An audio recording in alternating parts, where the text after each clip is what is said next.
Direito de Literatura está de volta para debater o tema Concepções de Mundo. A Flaviane no intervalo. E essa é uma questão hermenêutica que já foi colocada aqui e iniciada, e a Flaviane empolgada no intervalo, não tem making off, mas falávamos sobre o texto dela, que é o Macunaíma, e tu dizias?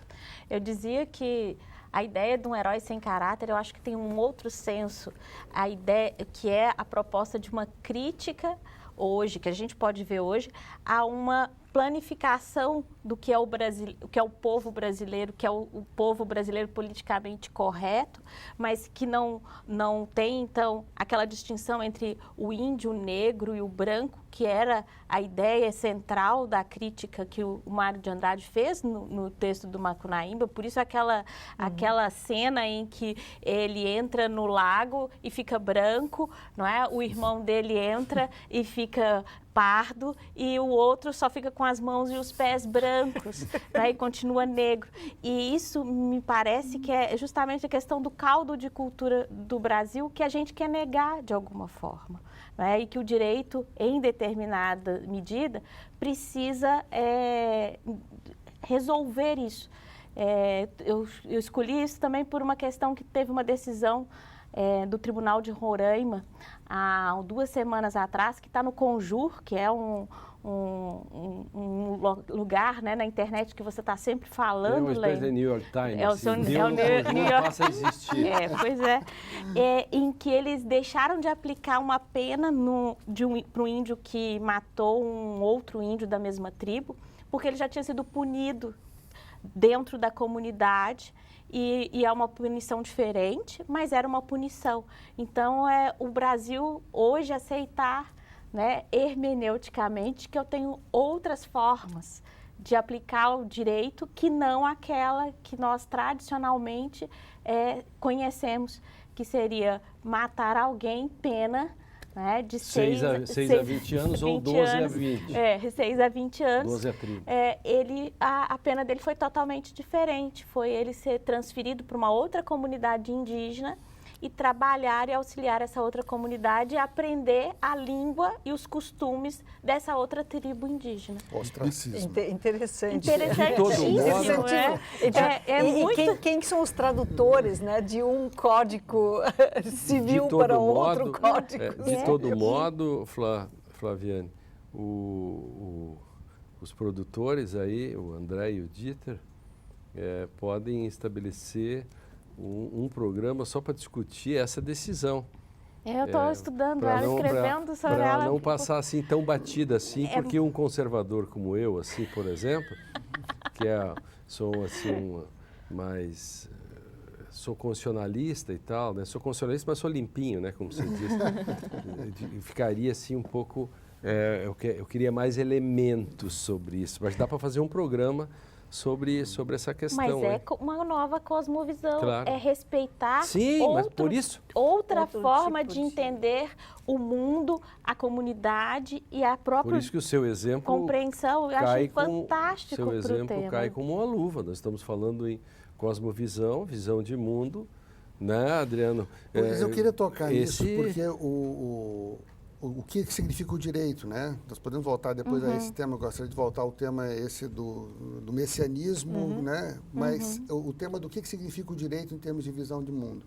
Então, é óbvio que sob o tecido do direito, na verdade, na sociedade, convivem diferentes concepções de mundo, e o direito é uma maneira de homogeneizar isso. Também é um fechamento.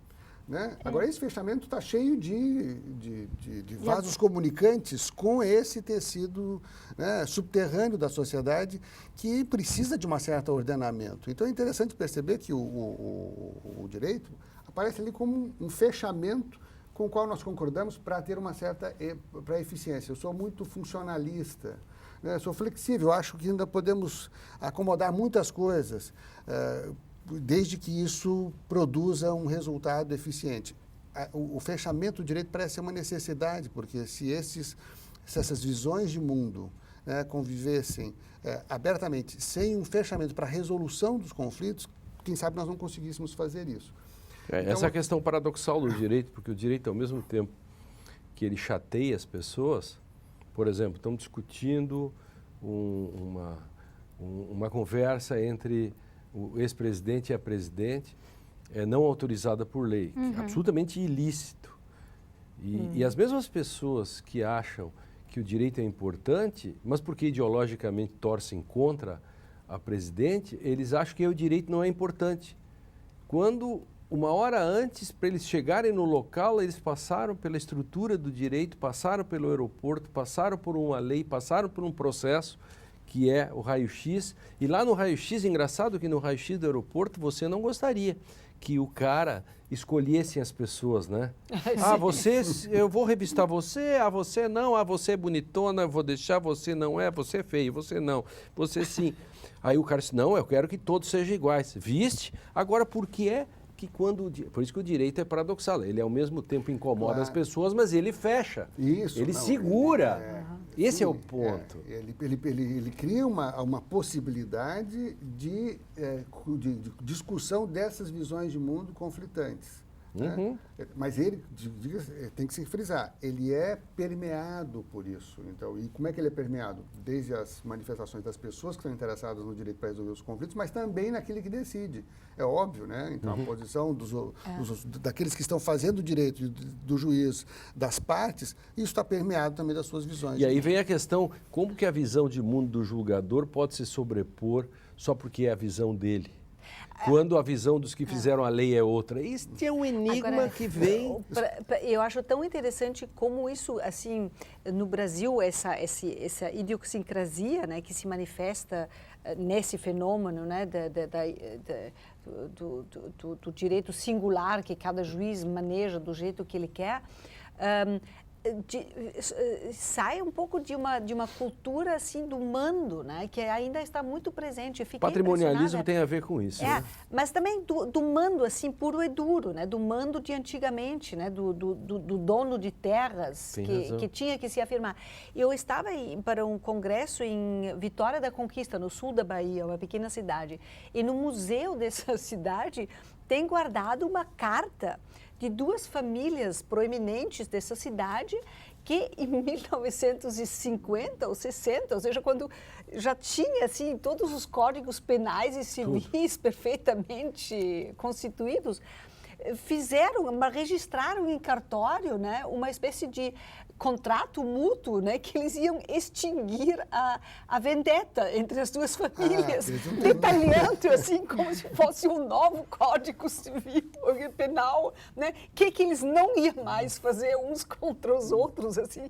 É uma coisa tão, quer dizer, mais ou menos como mas o coronelismo está arraigado. Mas isso é interessante. Porque isso é muito presente, sabe? Essa necessidade de cada um fazer a sua lei, quando as leis existem, né? Basta respeitá-las. Mas eu colocaria uma cunha aqui. Eu acho que Vamos ver. A minha cunha é a seguinte, o direito brasileiro, nós pensarmos no direito, no common law, ele é muito mais alimentado, enraizado nos costumes e, portanto, isso que a gente diz aqui que são as idiosincrasias dos juízes se manifestam assim de maneira aberta, explícita e legítima. Quer dizer, ninguém discute, porque é assim mesmo.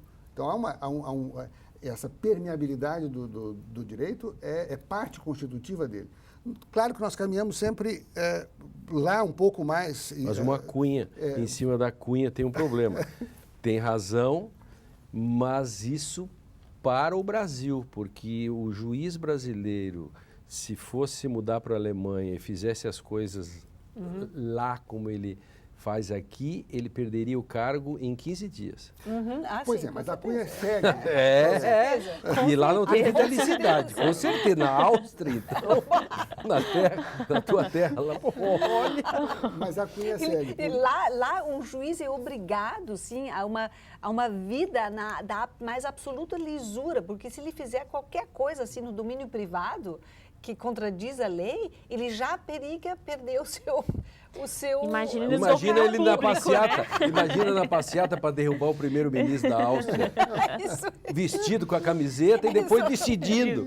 Imagina, ele não durava uma hora no cargo, né? Essas coisas brasileiras, desculpe, mas a Cunha tinha que fazer para, eu acho que, introduzir esse elemento. Sim, mas né? ela reforça o elemento. Reforça, diz claro. o seguinte, que a ideia era, não, nós temos a lei, essa lei está constituída, como é que a gente faz uma interpretação contrária a essa lei?